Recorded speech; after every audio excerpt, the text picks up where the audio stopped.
Well, some people are very strange.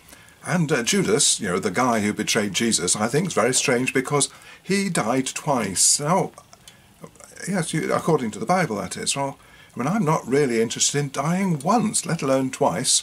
Anyway, let me tell you the stories. First from Matthew.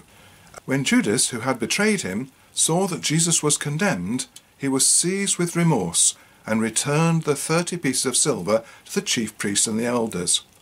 I have sinned, he said, for I have betrayed innocent blood. Oh, what's that to us, they said. That's your responsibility. So he threw the money onto the floor and stormed out and hanged himself. So that's how he died, by hanging. But there's a postscript to this, because the chief priests picked up the coins and they bought a field with it. So they decided to use the money to buy the potter's field as a burial place for foreigners. That is why it has been called the Field of Blood to this day.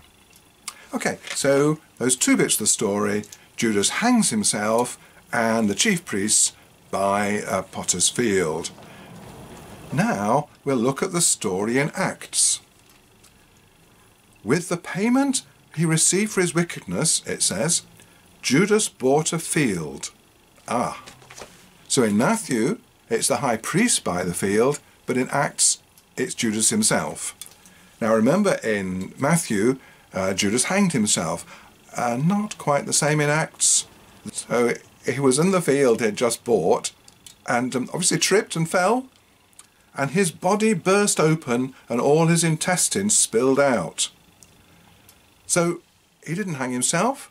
He had an accident and his bowels spilled out. Horrible. And everybody in Jerusalem heard about this, so they called that field the Field of Blood.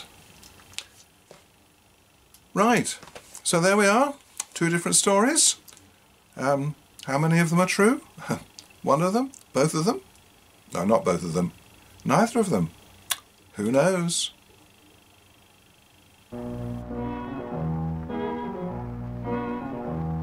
It ain't necessarily so.